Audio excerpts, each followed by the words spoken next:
வாழ்க வையகம், வாழ்க வளமுடன். வாழ்க வேதாத்திரியம், குருவே துணை. அன்பார்ந்த சிந்தனையாளர்களே, உங்கள் அனைவரையும் அன்போடு வணங்கி வாழ்த்தி வரவேற்று இந்த மனவளக்கலை பயிற்சி பற்றிய ஒரு அறிமுகத்தை நான் உங்களுக்கு சொல்ல விரும்புகிறேன்.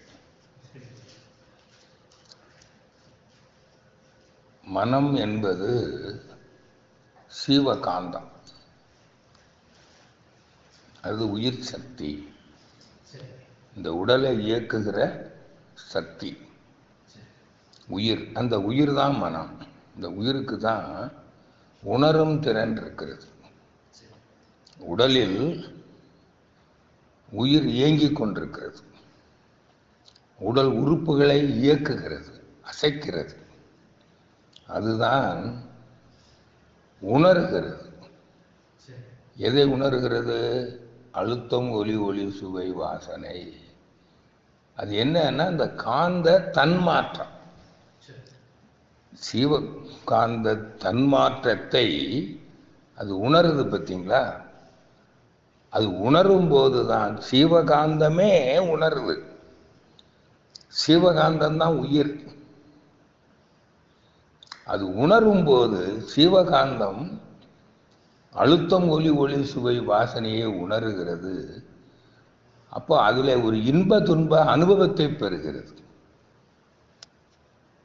அந்த அனுபவம் உணர்தல், துய்த்தல். அனுபவம், உணர்தல், துய்த்தல், இதான் மனம். புரியுதுங்களா? அப்போ சீவகாந்தம் தான் மனமா இருக்குது. அந்த சீவகாந்தம் என்பது என்ன? அதான் ஆத்ம சக்தி, ஜீவ ஆத்மா, அழியாத பொருள். அதுதான் பரமாத்மா. அதான் ஆன்மீக கல்வி. ஆன்மா என்பது மெய்ப்பொருள். மெய்ப்பொருள், ஆன்மாங்கிற சொல்லுக்கு மெய்ப்பொருள். அந்த மெய்ப்பொருள் எதுன்னு பார்த்தீங்கன்னா, அதை இன்னைக்கு விஞ்ஞானம் சொல்லிடுச்சு. பிரபஞ்ச சக்தின்னு ஒன்று இருக்கு. அது பிரபஞ்ச காந்த சக்தின்னு சொல்லலாம், மேக்னட்டிசம்னு சொல்லுவாங்க. அதை வடமொழியில் பிரணவம்னு சொல்லிடுவாங்க, காந்த சக்தி. விஞ்ஞானிகள் கூட இப்போ சொல்றாங்க, the whole universe is packed with magnetism. Magnetism is the chief factor governing all the events in this universe. அதுதான் தெய்வீக சக்தி. அந்த சக்தி தான் நம்மகிட்ட என்ன இருக்குதுங்க? மனித மனதில் வந்து முடிந்திருக்கிறது, மனிதனில் வந்து முடிந்திருக்கிறது. அதான் மனதின் மறுமுனை தெய்வம். அப்ப ஆதி நிலையில தெய்வம், அந்த நிலையில மனம். புரியுது? அது மறுமுனைன்னு சொல்றது. Other end of your mind is almighty the god. இத எல்லாரும் சொல்லியிருக்காங்க, மகான்கள்லாம் சொல்லி அதை உறுதிப்படுத்தி கொள்றதுக்கு ஒரு பயிற்சி கொடுத்தாங்க பாருங்க. அதுதான் தவம்.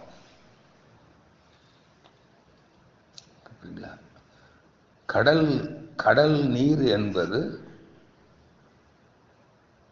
பரமாத்மா, தெய்வம். அதுதான் என்னவா இருக்குது? ஆற்று நீராக ஓடுகிறது. புரியுது இல்லை? அதுதானே ஆவியாகி மேகமாக திரண்டு மழையாக பொழிந்து ஆறாக ஓடுகிறது. அது எங்க போய் கடல்ல மீண்டும் இணையும் போது, அதான் ஆதிக்கு சமநிலையை அடையும் போது, இதுதான் தவத்துல சப்ளிமேஷன், துரியாதீத தவம், சமாதி நிலைன்னு பேர். அப்போ இந்த தவத்துல சமாதி நிலையை அடையும் போது நமக்கு இது உறுதி ஆயிடும். எப்படி? அதுதான் நான். ஆறு கடலோடு இணைந்ததும், ஆதிக்கு சமநிலையை அடைந்த போது, அந்த ஆற்று நீர் கடல் நீரோடு கலந்ததும், இரண்டரை கலந்ததும் ஒன்றான பின்பு அங்கே ஆற்று நீர் இருக்குமா? இருக்காது, கடல் நீர் தான் இருக்கு. அப்போ மனம் என்ன ஆகிடும்? தெய்வமாகிவிடும். மனிதன் என்பவன் தெய்வமாகி விடுவான். புரியுதுங்களா? அப்போ மனிதன் தெய்வம். இப்போ அப்போ அவனுக்கு தெரிஞ்சு போயிடும், நான் யாரு? தெய்வம். சரி, இதை தெரிஞ்சுக்கிட்டா என்ன லாபம்? இப்போ மனிதன் துன்பப்படுறான் இல்லையா? என்ன துன்பப்படுறான்னா, இந்த ஜீவகாந்த சக்தி அவனுடைய உடல்ல திணிவு குறையும் போது, செறிவு குறையும் போது ஓட்டத்தில் தடை வந்துடும். அதான் வலி, அதான் நோய். புரியுதுங்களா? அப்போ நோயற்ற வாழ்வுக்கு என்ன வேணும்? இந்த ஜீவகாந்தத்தை திணிவா வச்சிருக்கணும் அப்படின்றது நமக்கு தெளிவா விளங்கி போயிடும். அப்போதான் இந்த ஜீவகாந்தத்தை திணிவை பேணி காப்பதில் நாம் கவனமாக இருப்போம். எப்படி பேணி காப்போம்? அதுதான் இங்க ஒரு 5 செயல்களில் நாம் ஜீவகாந்த சக்தியை அந்த 5 செயல்களில் அளவு முறை மீறும் போது நாம் அதை இழந்து விடுகிறோம். இது அனுபவத்தில் கண்ட உண்மை. அப்பதான் நோய் வருது. இப்போ நோய் வந்தபோது மருத்துவர்கள் கேட்குறாங்க, உணவுல ஒழுங்கா இருக்கீங்களா? உணவு, உழைப்பு, உறக்கம், பாலுறவு, எண்ணம், மனதெல்லாம் அமைதியாக வச்சு கேட்குறாங்களா இல்லையா? இதைத்தான் வேதாத்திரியம் சொல்லுது. இப்போ நீ அறியாமலோ அல்லது அலட்சியம் செய்தோ யார் ஒருவர் இந்த 5 செயல்களில் அளவு முறையை மீறி விடுகிறாரோ அவருக்கு என்ன ஆயிடுங்க? சிவகாந்த செறிவு குறைஞ்சிடும். இப்போ நோய் வந்து புரியுதல்ல? இப்போ அப்போதான் அது சிவகாந்த செறிவு எப்படி குறையுதுன்னா, ரசாயன குழப்பம் ஏற்பட்டு ஜீவகாந்த செறிவு குறையும். அது நீ 5 அளவு முறை மீறும் போதும், சுற்றுப்புற சூழல், சந்தர்ப்ப மோதல், கோள்களின் சஞ்சாரம், கரு அமைப்பு காரணமாகவும் ரசாயன குழப்பம் ஏற்பட்டு ஜீவகாந்த திணிவு குறையும் போது ஓட்டத்தில் தடை வந்துடும். அதுதான் வலி, நோய். புரிஞ்சு போச்சா? இப்போ இந்த உண்மையை சொல்றாரு மகரிஷி. அப்போ இதை பேணி, அப்ப இதுதான் தெய்வீக சக்தி, அதுதான் நம்முடைய உடலை இயக்குகிற தெய்வீக சக்தி அப்படின்றது தெரிஞ்சுக்கிட்டா தான் நீங்க இனிமேல் என்ன பண்ணுவீங்க? கவனமா இருப்பீங்க. 5 அளவு முறை காப்பதிலும், சுற்றுப்புற சூழல், சந்தர்ப்பம் மோதல், கோள்கள் சஞ்சாரம், கரு அமைப்பு காரணமாக வருதுன்னா அதுலேயும் நீங்க கவனமா இருப்பீங்க. கரு அமைப்பு காரணமாக கர்மான்னு சொல்றீங்க, முன் செயல். அப்போ இப்போ அந்த செயலுக்கு மாற்று செயலை செய்வீங்க. நீங்க பிறருக்கு தீங்கு செஞ்சீங்க, இப்போ புண்ணியம் செய்வீங்க. தீங்கு செய்ய மாட்டீங்க. 5 அளவு முறையை மீறினீங்க, இனி அதை முடிஞ்ச வரையில் யாராவது 100க்கு 100 சரியா இருக்க முடியுமானா முடியாது. அப்புறம் சுற்றுப்புற சூழல், சந்தர்ப்ப மோதல், கோள்கள் சஞ்சாரம் காரணமாகவும் இந்த ரசாயன குழப்பம் வரும் அல்லவா? அப்போ அது எப்படி சரி பண்றது? ரசாயன குழப்பம்னா என்னன்னா, நம்ம உடம்புல அல்ல ரத்தத்துல இருக்க வேண்டிய சத்து பொருள் இருக்காது, சத்து பொருள்ல குறைபாடு வரும். அந்த சத்து பொருளை தான் ஜீவ வித்து குழம்புன்னு சொல்றோம். வித்து குழம்பு, விந்துநாத சக்தி. அந்த விந்துநாத சக்தியினுடைய அளவையும் தரத்தையும் நம்ம இப்போ பேணி காக்கணும். அதுக்கு தான் காயக்கல்ப பயிற்சி. நீங்க எவ்வளவுக்கு எவ்வளவு இந்த வித்து குழம்பை நம்ம உடம்புல திணிவா வச்சிருக்கிறோமோ அந்த அளவுக்கு ஆயுள் கூடிரும். வித்து குழம்பு குறைய குறைய குறைய இப்போ வயசாகும்போது வித்து குழம்பு குறைஞ்சிரும். அதனால தான் மரணம் வருது. வயோதிகம்ங்கிறது வித்து குழம்புனுடைய அளவு குறைஞ்சிரும். 40 வயதுக்கு மேலேயே அந்த வித்துக்குழம்புடைய உற்பத்தி அளவும் தரமும் குறைய ஆரம்பிச்சிடும். 40 வயசு வரைக்கும் தான் அதோட அளவு தரம் சரியா இருக்கும். அதுக்கு என்ன ருசு 40க்கு மேலே ஆண் பெண் இருவருக்குமே இந்த கருத்தரிக்கும் திறன் குறையும். புரியலையா? இப்போ இப்படி புரிஞ்சுக்கிட்டீங்கன்னா தான் நீங்கள் காயக்கல்பம் பண்ணுவீங்க. அப்போ கழிவுகள் தேங்கும், நச்சு பொருள் எல்லாம். அதை சரி பண்ணுறதுக்கு என்ன செய்றீங்க? சுத்தம் சுகம் தரும். நாள்தோறும் வீட்டை சுத்தம் பண்ணுற மாதிரி, சமையல் கூடத்தை சுத்தம் பண்ணுற மாதிரி, நம்ம ஒவ்வொரு செல்லையும் ரத்தத்தையும் சுத்தம் பண்ண உடம்பு, அதுதான் உடல் பயிற்சி. நல்லா புரிஞ்சு இதை செஞ்சிட்டீங்கன்னா அப்போ நீங்கள் இது எப்போ செய்வீங்க?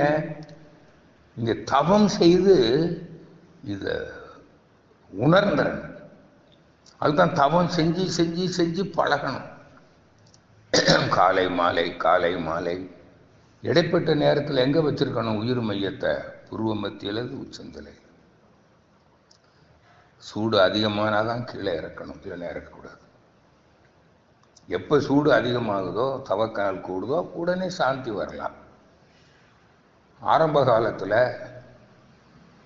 வெள்ளிக்கிழமை தோறும் எல்லாரும் அந்த சிவகாந்த சக்தி மையத்தை, உயிர் மையத்தை மூலாதாரத்தில் தான் வச்சுருக்கணும். பயிற்சியாளர்கள் இப்படி செஞ்சுக்கிட்டு வந்தீங்கன்னா நமக்கு ஜீவகாந்தம் எப்படி ஆகுங்க? உடம்புல எப்பவுமே தெளிவாக இருக்கும். நீங்கள் இறை உணர்வு பெற்று விட்டீர்கள். அடிக்கடி எதை நினைப்பீங்க? காந்தம் விண்வெளி, காந்தம் விண்வெளி. அதில் சுத்த வெளியை மறக்கவே மாட்டீங்க. மாதிரி சொல்ல, அவனை மறந்தால் இது சரியும். அப்போ எப்போ நீங்கள் விளக்கம் பெற்றுட்டீங்களோ, இதுதான் தெய்வம்னு விளக்கம் பெற்று விட்டாலே, இப்போ நான் சொல்கிறேன்னே, பிரம்மஞான பயிற்சி சான்றிதழ் வாங்கிட்டீங்க. அப்போ என்ன அர்த்தம்? நீங்கள் பிரம்ம நிலையை தெளிவாக விளங்கி கொண்டீர்கள், தெய்வ நிலையை தெளிவாக. அப்போ தெளிவாக விளங்கி கொண்டவன் அதை மறப்பானா? தவம் செஞ்சிருவான். ஆனால் இன்னைக்கு நிறையா பேர் பிரம்மஞானம் வரைக்கும் வந்திருக்காங்க. இப்போ அறிவு தான் தெய்வம், சுத்த வெளி தான் தெய்வம், பிரபஞ்ச காந்த சக்தி தான் தெய்வம்ங்கிறத சொல்லாலும் கூட இன்னும் எதையோ இதுக்கு முன்னாடி தெய்வம் அல்லாததை தெய்வம் என்று வணங்கி கொண்டிருந்தோமே, அந்த கருத்து நம்ம மனசை விட்டு இன்னும் போகலை. அதான் நான் நேரம் சொல்லிட்டு இருக்கேன். அந்த கருத்து இருந்ததுன்னா நீங்க அதைத்தான் வணங்குவீங்க. புரியுதுங்களா? அப்போ அதை வணங்குனீங்கன்னா அப்போ உங்களுக்கு தவம் வருமா? வராது. அந்த கருத்தோடு இருப்பவர்களுக்கு தவம் வராது, சமாதி நிலை கிட்டாது. புரிஞ்சுதா? அப்போ அந்த கருத்து தெளிவு வந்து தவமும் செஞ்சு பழகிட்டீங்கன்னா உங்க மனம் எப்பவுமே எப்படி இருக்குமுங்க? அமைதி நிலையில் இருக்கும், உணர்ச்சி வயப்படாது. அப்போ ஜீவகாந்த செறிவு தெளிவா இருக்கும். நீங்க எப்பெல்லாம் அந்த சுத்த வெளியை நினைச்ச உடனே சார்ஜ் ஆகிடும். இப்போ மொபைல் ஃபோன் சார்ஜ் போடுறீங்க, ப்ளக்கில் கரண்ட் இருக்குது, மொபைலில் இங்கே ஒரு கார்டு போட்டு அங்கே கொண்டு போய் இணைப்பு கொடுத்த உடனேயே அங்கே இருக்கிற மின்சாரம் உடனே இங்கே மொபைல் ஃபோனுக்கு வந்துடுது இல்லை? அப்படி அந்த அந்த அந்த இணைப்பு அங்கே நிற்கும். அதுதான் சமாதி நிலை. ஒரு தரம் நீங்கள் சமாதி நிலை அடைந்து விட்டால் அந்த இணைந்தது தான் அது திரும்ப விட்டுடுற ஆகாது. புரியுதுங்களா? ஆற்று நீர் கடல் நீரோடு கலந்த பிறகு அது மீண்டும் பிரிந்து வருமா? அதனால தான் சொல்கிறேன், தபத்தில் இறை உணர்வு பெற்றுவிட்டவனுக்கு எப்பவுமே சார்ஜ் ஏறிக்கிட்டே இருக்கும். என்கிட்ட சிலர் கேட்பாங்க, மணிக்கணக்காக பேசுகிறீங்களே, உங்களுக்கு இந்த சக்தி எங்கேருந்து வருது? எனர்ஜி எப்பவுமே எனர்ஜெட்டிக்காக இருக்கிறீங்களே. நான் எப்பவுமே இந்த இறைநிலை நினைவிலேயே இருக்கிறேன், அவனை மறப்பதே இல்லை. இதுதான் உண்மை. அப்போ அப்படி இருக்கிறவனுக்கு நோய் வந்துடுமா? சொல்லுங்களேன். வரவே வராது. எந்த நோய் வந்தாலும், எந்த காரணத்தினால நோய் வந்தாலும் அந்த நோய் என்ன ஆயிடுங்க? தானா குணம். இங்கதான் சக்தி இருக்குது. புரியுதுங்களா? அதுதான் இப்போ உடல் பயிற்சி பண்றீங்க. உடல் பயிற்சி பண்ணும்போது கடைசியில் ரிலாக்ஸேஷன் கொடுக்குறோமில்ல, ரத்த ஓட்டம், ஓட்டம், காற்றோட்டம், உயிரோட்டம், ஜீவகாந்தம். அந்த ஜீவகாந்தம் நினைக்கும் போதே அந்தந்த இடத்துல அது போய் சார்ஜ் ஆகிடும்.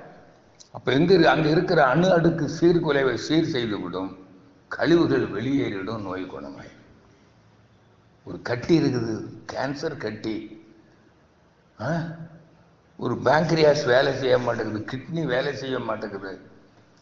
இங்கே பண்ணி பாருங்க சார். நீங்க ஜீவகாந்த சக்தி தான் தெய்வீக சக்தி என்பதை நீங்கள் தெளிவாக விளங்கி கொண்டாதான் அதை செய்வீங்க. இல்லைன்னா நீங்க உங்க மதம் சார்ந்த குல தெய்வம், இஷ்ட தெய்வத்திட்ட தான் போய் வேண்டுவீங்க. அந்த கருத்து தான் இருக்கும் உங்களுக்கு. அப்போ உங்களுக்கு என்ன ஆகாது? பலன் வராது. இதை முதல்ல புரிஞ்சு. அப்போ இப்போ பாருங்களேன், உடல் நலத்துக்கு இந்த அறிவு, இதை மகரிஷி சொல்றாரு. நான் உணர்ந்து சொல்லி இருக்கிறேன். நீ தவம் செய்து நீ சுயமாக சிந்தித்து நீ விளங்கிக் கொள்ளலாம். நான் சொல்வதை மட்டும் நம்பாதே, நீ சுயமாக சிந்தி. அப்பதான் அவர் சொல்றாரு, நீ சமாதி நிலை அடைஞ்ச உடனே அதுவே சொல்லிவிடும். அதான் இன்ட்யூஷன். அதைத்தான் சொல்றாரு, உடல் நலம் காக்கும் அறிவு. அது ஜீவகாந்த சக்தியின் திணிவையும் ஓட்டத்தையும் சீராக பராமரிக்கும் அறிவு. உடல் ஜீவ ரசாயனங்களை சீராக பராமரிக்கும் அறிவு. அப்படியா? ஜீவகாந்த சக்தியின் திணிவு மற்றும் ஓட்டத்தை சீராக பராமரிக்கும் அறிவு உனக்கு உள்ளுணர்வாக விளங்கிவிடும். அதான் இன்ட்யூஷன். அதான் அதுவானால் அதுவே சொல்லும். புரியுதுங்களா? அதான் இறைவன் அருளினான் அப்படின்னு சொல்றேன். அவன் சொல்றான் இன்ட்யூஷன். நூல்களை படித்தும் மகான்களுடைய நூல்களை படித்தும் உரைகளை கேட்டும் பெறுவது டியூஷன். அது உறுதியாகணும் இல்லை? இப்போ புரிஞ்சுட்டீங்களா? அப்போ இப்போ நமக்கு ஜீவகாந்தம் தான் தெய்வீக சக்தி. அப்போ அதை வளப்படுத்துறதுன்னா என்னங்க? அவருடைய ஆற்றலும் அறிவும் வளம். அப்போ இந்த ஆற்றலும் அறிவும் வளம், அதான் அறிவும் ஆற்றலும் வளம். அப்போ ஜீவகாந்த சக்திக்கு அல்லது மனதுக்கு ஆற்றல் குறைபாடும் இருக்கிறது, அறிவு குறைபாடும் இருக்கிறது. அதான் வளக்குறைபாடு. அப்போ ஆற்றலும் அறிவும் மனதுக்கு வளம். அப்போ ஜீவகாந்தத்துக்கு அதான் ஜீவகாந்தம் தான் மனம். அப்போ நம்ம எப்படி விளங்கிக் கொள்ளணும்? திணிவும் அறிவும் ஜீவகாந்தத்துக்கு வளம். புரியுதுங்களா உங்களுக்கு? அப்போ என்ன செய்யணும்னு சொன்னோம். எது பேராற்றலாகவோ பேரறிவாக இருக்கிறது அதுதானே தெய்வம். பேராற்றல் பேரறிவு அதுதானே சுத்த வெளி, அதான பிரபஞ்ச சக்தி. புரியுதுங்களா?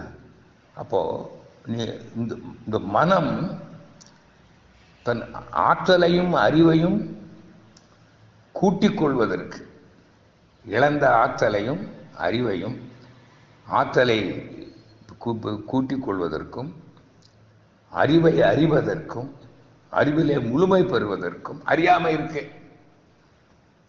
அந்த பேரறிவோடு பேராற்றலோடு மனதை இணைத்து விட வேண்டும். அந்த இணைக்கும் கலை தான் யோகா, மெடிடேஷன். அது மெடிடேஷன் தியானம்தான் யோகம். உடல் பயிற்சி, காயக்கல்ப பயிற்சி என்பது அது உடலுக்கு உயிர் வளம். அது அந்த ஜீவகாந்த சக்தியினுடைய, அதாவது உடல் ரசாயன தன்மையை சரியாக வச்சுக்கிறதுக்கான பயிற்சி. புரியுதுங்களா? அது யோகம் அல்ல. அதான் மிஸ்டர் மோடி கூட யூஎன்ஓவில் அதான் சொன்னார். Yoga is not the postures, it is the psychic practice to understand the nature fully, to discover the truth of oneness. அதுதான் இது. ஒன்றுதான் அனைத்துமாக இருக்கிறது. ஒன்றே குலம், ஒருவனே தேவன், அனைத்துயிரும் ஒன்று. புரியுதா? அப்போ இங்கே அன்பு வேற வந்துடுதா? அப்போ ஒருவருக்கு ஒருவர் தீங்கு செய்வாங்க, பொருள் பறிப்பானா, பிறருக்கு துன்பம் தருவானா? பொருளை பறித்து இவன் பொருள் பிரச்சனையில் துன்பப்படுறான். பிறரை துன்புறுத்தி உறவையும் இழந்து விட்டான், தன் உடல் நலத்தையும் இழந்து விட்டான். புரியுதுங்களா? பிறருக்கு நாம் முற்பகல் செய்ய தமக்கு என்ன. அப்ப தனக்கும் தீங்கு செய்வான்ல. அப்போ அன்பு இருந்தா ஒழுக்கம், கடமை, ஈகை என்ற அறநெறி வாழ்வு இயல்பாகிவிடும். புரியுதா? அப்போ இதுதான் மனவளக்கலை. அப்போ இந்த மனவளக்கலையில் இப்போ நம்ம என்ன செய்யணும்னா, முதல்ல தெரிஞ்சுக்கணும் இதுதான் தெய்வம் என்று விளங்கி கொண்டு அந்த தெய்வ நிலையோடு மனதை இணைத்து விட வேண்டும். அதுக்கான பயிற்சி தான் இது. அப்போ அந்த பயிற்சி செய்யும்போது, தவம் செய்யும்போது உடல்நலம் இருக்கணுமே. உடம்பால் அழியும் உயிரார் அழிவர், திடம்பட மெய்ஞானம் சேரவும் மாட்டார். அப்போ இந்த உடல்நலம் காப்பதற்கு, அதாவது இந்த உடம்புல அந்த உடல்ல ரசாயனத்தன்மை, பயோகெமிக்கல், புரியுதுங்களா? அதுதான் காயக்கல்ப பயிற்சியும் உடல் பயிற்சி. இப்போ நல்லா புரிஞ்சுட்டீங்களா? இதை செஞ்சுக்கிட்டு வந்தா நிச்சயமா உடல் நலத்தோடு வாழ முடியும். ஒன்றும் சந்தேகமே இல்லைல்ல. அப்போ இந்த அறிவை யாரு சொன்னா? இறைநிலை சொல்லி. அப்போ ஆற்றலும் அறிவும் எங்க இருந்து கிடைக்குது? இறைநிலை. அதுதான் மனவளக்கலை. அப்போ அங்க போன உடனே உங்களுக்கு அங்க உண்மை தெரியுது. உங்களுக்கு வாழ்க்கைக்கு பொருள் வேணும். இந்த பொருளெல்லாம் இயற்கை வளங்களாக இருக்கிறது. தெய்வமே தான் அனுபவ பொருட்களாக இருக்கிறது, இயற்கை வளமாக இருக்கிறது. அந்த தெய்வமே தான் அதை வாழ்க்கை அனுபவ பொருள்களாக மாற்றுகிற தொழில் அறிவாக இருக்கிறது. அப்போ இந்த தொழில் அறிவும் கொடுத்தது யாரு? கொடுத்ததா தொழில் அறிவாக இருப்பதா? தெய்வம் அறிவை தொழிலை நமக்கு கொடுத்திருக்கிறதா? தெய்வம் நம்மிடம் தொழில் அறிவாகவும் இருக்கிறது. இதை தெரிஞ்சிட்டோம்னா நீங்க மதத்துல போய் கடவுள்கிட்ட பொருளுக்கு வேண்டுற மாதிரி வேண்டுவீங்களா? பூஜை பண்ணுவீங்களா? கடவுளை வேண்டுவீங்களா? ஒன்றும் பண்ண மாட்டீங்க. என்ன பண்ணுவீங்க? உழைச்சி ஆக்கத்துறையில் அறிவை செலுத்தி ஊக்கமுடன் உழைத்து சிக்கனமாக செலவு பண்ணி ஏழைகளுக்கும் இல்லாதவங்களுக்கு கொடுத்தீங்கன்னா உங்களுக்கு ஒரு நாளும் பொருள் பிரச்சனையே வராது, வாழ்நாள் முழுக்க. புரியுது? அப்போ உடல்நல பிரச்சனை இல்லை, பொருள் பிரச்சனை இல்லை. உறவு பிரச்சனை வருமா? நீங்கள் தான் யாருக்கும் துன்பம் தர்றதில்லை, பிறர் துன்பம் போக்கி வாழ்றீங்களே. அப்போ உங்களுக்கு துன்பம் தருபவர்கள் இருப்பார்களா? உங்களுக்கு உதவாத இது உதவும் உறவுகள் இல்லாமல் துன்பப்படுவீங்களா? இல்லை. புரிஞ்சதில்லை? இப்படிதாங்க மனவளக்கலை, வேற ஒண்ணுமே இல்லை. இது ரொம்ப சிம்பிள். அதுக்கு நீங்க செய்ய வேண்டிய வேலை எல்லாம் உடல் பயிற்சி செய்யணும், காயக்கல்பம் பண்ணணும், தவம் சின்சியரா பண்ணணும். வச்சுக்கிட்டே வாங்க, தானாக அந்த சமாதி நிலை வந்துடும். வந்துருச்சுன்னா அறிவில் முழுமை பெற்று விடுகிறீர்கள். ஆற்றலும் அறிவும் ஒங்கிவிடும். ஆனாலும் அது என்னன்னா, உடல் இயக்க ஆற்றல், ஜீரண சக்தி, நோய் எதிர்ப்பு சக்தி அது கூடும். ஆனாலும் வித்து குழம்பு எந்த அளவுக்கு நம்ம உடம்புல இருக்குதோ அந்த அளவுக்கு தான் உடல் நலம் வரும். வயசாகிற போது எல்லாருக்கும் மரணம் வந்து, அதை சித்தர்கள் ஒரு சிலர் அந்த வித்து குழம்பை கெட்டிப்படுத்திட்டாங்க. அதனால அவங்க பல 100 வருஷம் வாழ்ந்தாங்க, உயிர் போகலை. அவங்க தான் தானாகவே குழி தோண்டி எவ்வளவு காலம் வாழ்றது, அவங்களுக்கு சலிச்சு போச்சு. அதனால குழியை தோண்டி நான் தியானத்தில் இருக்கிறேன் அப்படி மண்ணை மூடிட்டாங்க. அவ்வளவுதான் நடந்தது. இது ஒரு சீவ சமாதி, உயிரோட புதைச்சிடுறது ஒரு முறை. அப்படி யாரோ செஞ்சாங்க. புரியுதுங்களா? இப்போ நமக்கு அது தேவையில்லை. இயற்கையாக இந்த உடல் 100 வருஷத்துக்கு மேலேயே வாழுது, பார்க்குறோம். எத்தனையோ பேர் அனுபவத்தில் 100 ஆண்டுகளுக்கு மேலே வாழ்கிறோம். அது வாழ்ந்தா போதும். இங்கே உலக இன்பங்களை அனுபவிக்கிறீங்க. சர்வீஸ் டு ஹியூமனிட்டி முடிஞ்ச வரைக்கும் செய்யுங்க. இயற்கை மரணம். உங்களை தொடர்ந்து நீங்கள் செய்கிற மாதிரி மற்றவங்க செய்வாங்கல்ல. அப்புறம் என்ன, நீங்கள் தான் இந்த சமுதாயத்துக்கு செய்யணுமா? இந்த உடம்பு இருக்கிற வரையில செய்யுங்க, மற்றவங்களும் செய்வாங்க. நீங்க தான் உடம்பு இன்பத்தை அனுபவிக்கிறீங்களா? எல்லாரும் அதைத்தான் அனுபவிக்கிறாங்க. அதனால இந்த அறிவு நிலை வந்துருச்சுன்னா நான் தான் அனுபவிக்கணும், நான் தான் இந்த மக்களுக்கு சேவை செய்யணும் அப்படிங்கிற தன்முனைப்பே வராது. புரியுதுங்களா? அப்போ இந்த நிலையில் வாழ்ந்தோம்னா நம்ம வாழ்க்கை எப்படின்னு இருக்கும்? சாமான வாழ்க்கை. அது ரொம்ப முக்கியமானது இறைநிலை விளக்கம், இறை உணர்வு தான் மகிழ்ச்சி சொன்னார். இறைநிலை விளக்கம், இறை உணர்வு. அந்த இறைநிலையை விளங்கி கொண்டவர்களுக்கு பேர் தான் அருள் செல்வர்கள். அதான் அருள் செல்வருங்கிற பட்டத்தை கொடுத்து ஞானப்பழம் கொடுத்தோம். அப்ப அருள் செல்வருங்கிற பட்டம் பெற்றவர்கள் தெய்வம் எது என்பதை தெளிவாக விளங்கி கொண்டவர்கள். அவங்களால தான் தெய்வ நிலையை உணர முடியும். அவங்க தான் ஆசிரியராகவும் வரணும். இப்ப புரியுதா? அப்போ அவங்க அந்த தெய்வ நிலையை தெளிவாக விளங்கி கொள்ளாதவர்கள் இங்க ஆசிரியரா வந்து மனவளக்கலையை கற்றுக் கொடுக்கலாமா? தீட்சை கொடுக்கலாமா? உபதேசம் பண்ணலாமா? அவங்க ஆசிரியரே ஆகல. அவங்களால ஆன்மீக அறிவு விளக்கேற்ற முடியுமா? முடியாது. அப்ப அது குருவுக்கு செய்யற தொண்டு அல்ல, காணிக்கை அல்ல. அவர் என்ன சொன்னாரு? 4 பேருக்கு நீங்க என்ன சாமி உங்களுக்கு குரு காணிக்கை கொடுக்கறதுன்னு 4 பேருக்கு இந்த ஆன்மீக அறிவு விளக்கேற்று. புரியுதுங்களா? அப்படி இல்லாம நீங்க ஆன்மீக அறிவு விளக்கேற்ற வேலையை விட்டுட்டு எதையோ சொல்லிக்கிட்டு இருந்தீங்கன்னா அதைத்தான் குருவுக்கு செய்யற துரோகம்னு சொல்லியிருக்காங்க. மகிழ்ச்சியே சொல்லியிருக்காரு. ஒருத்தரை குரு துரோகின்னு சொன்னார் என் முன்னாடி. புரியுதுங்களா? அவன் குரு துரோகின்னு சொன்னார். அந்த துரோகத்திற்கு 7 தலைமுறைகளுக்கு அவன் துன்பப்படுவான்.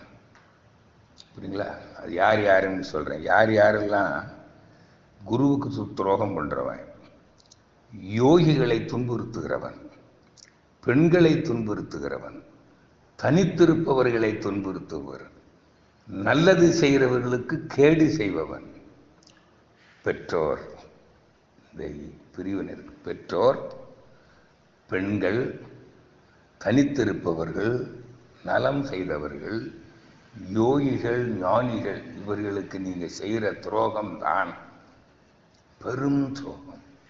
இது 7 தலைமுறைகளுக்கு உனக்கு வரும் என்று மகரிஷி, எல்லா மகான்களும் சொல்லியிருக்காங்க. மகரிஷியும் சொல்லுவார். நான் உங்களுக்கு எடுத்து சொல்லி நிறைவு பெறுகிறேன். அனைவருக்கும் நன்றி, மகிழ்ச்சி, வாழ்த்துக்கள். வாழ்க வளமுடன்.